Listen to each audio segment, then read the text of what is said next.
તો ભાઈ અભી આ તો અમે વજન બે જઈએ છે કે ચા લેવા ચાલે જઈએ પાછા આપણે હોટલે મતલબ આપણા ગુડાઓ શું કહેવાય છે આપણા ફાર્મે જઈને વાત કરીએ.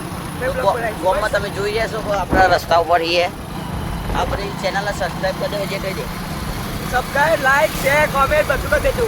બાય. હા તો બાય ગાઈસ. તો આ ભાઈ આવ્યા છીએ આપણા ખેતરે, આપણને સમજાવશે એનું. ચલો તા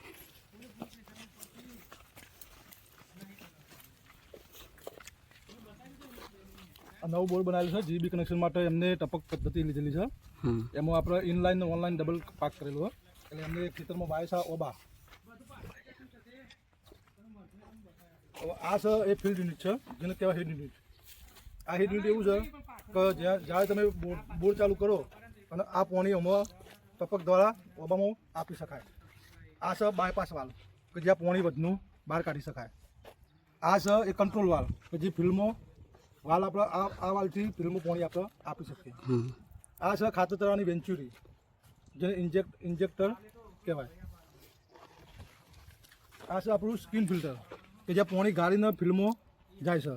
બરાબર. આપણે એક એક્સ્ટ્રા વાલ આપેલું છે કે જે ફિલ્મો કંટ્રોલ કરવા માટે જ્યારે પાણી વધનું જતું હોય તો વાલ બંધ કરી શકીએ આપણે. આ છે એર રિલીઝ વાલ કે જે આપણે બોરમાંથી જ્યારે પાણી ચાલુ થાય એટલે હવા અહીં નીકળી જાય. આ બે પ્રેશર કોટા આપેલા હોય એટલે પ્રેશર કોટા પ્રમાણે આપણે પાણી ફિલ્મો જવા દેવાનું. 2 kgનું પ્રેશર હશે તો પાણી આપણે ઓબામાં કમ્પ્લીટ મળી રહેશે. ચલો ફિલ્મો ચલો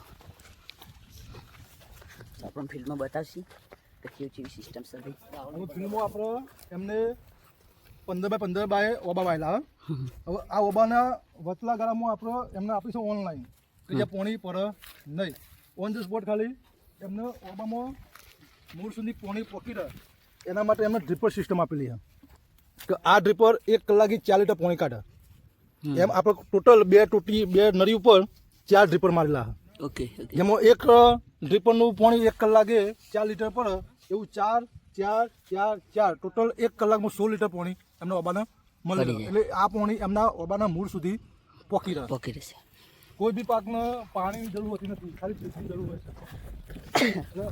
આપણે ઓનલાઈન સિવાય ઇનલાઈન પણ આપી છે એમને વચ્ચે. એ ધારો કે એમને શાકભાજી કરવી હોય વચ્ચે તો શાકભાજી પણ વાવી શકે. જ્યારે એમને ખેડ કરવી હોય તો ખાલી એક ઇનલાઈન હટાવવાની છે. ઇનલાઈન હટાવીને ખાલી સાઈડમાં કરીને પછી ખેડ ઉભી કરી શકે.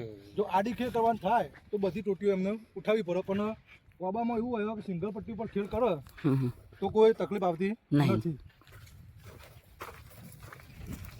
સિસ્ટમ આપણા ખેતરમાં આવી લગાવી જાય.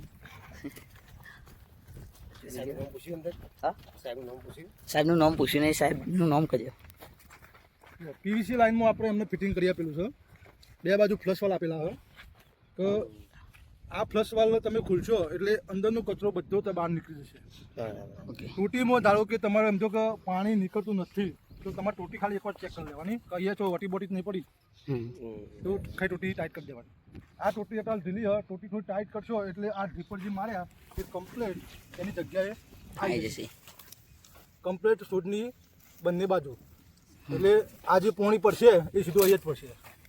એટલે એના મૂળ સુધી એને મળી જશે. એટલે એક સમય ખોમલું નહીં હશે ને તો બી ચાલશે. તમારે ખાલી સીધું ખુલ્લું પાણી વાળી લેવાનું. ઓકે. તમારું નામ કહી દો. મારું નામ રાહુલ પ્રજાપતિ, પરીક્ષિત ઇરિગેશન લિમિટેડ કંપનીમાં જોબ કરું છું. ઓકે, થેન્ક યુ સાહેબ, થેન્ક યુ. તો સાહેબે સમજાવે આપણે બોર ચાલુ થઈ જશે આપણા 7 દારામ.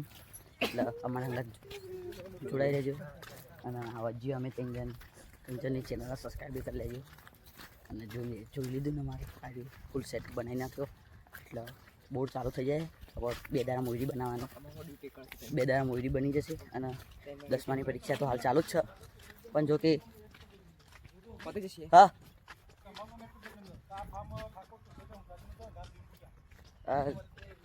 આ ફાર્મ ઠાકોર કેશરબેન ઉષાજીનું છે. ડીંગુચા કોણ છે આપણું. હા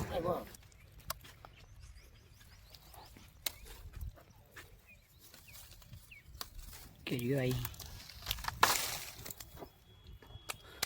આગળવાળા ઓબાનો એક બહુ વધારે અહીંયા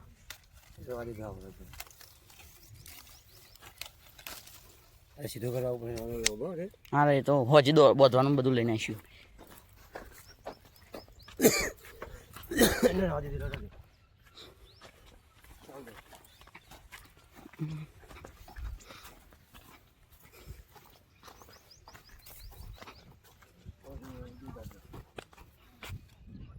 अपना आंबे का मोल निकाल जाएगा.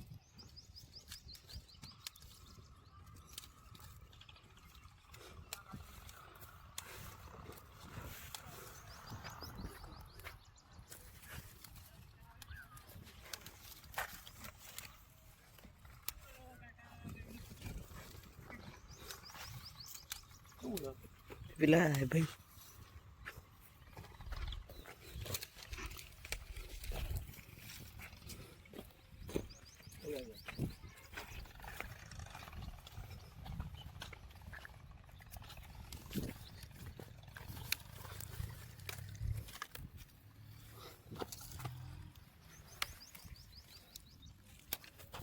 ये देखो भैया कैरी आई है झिंझनी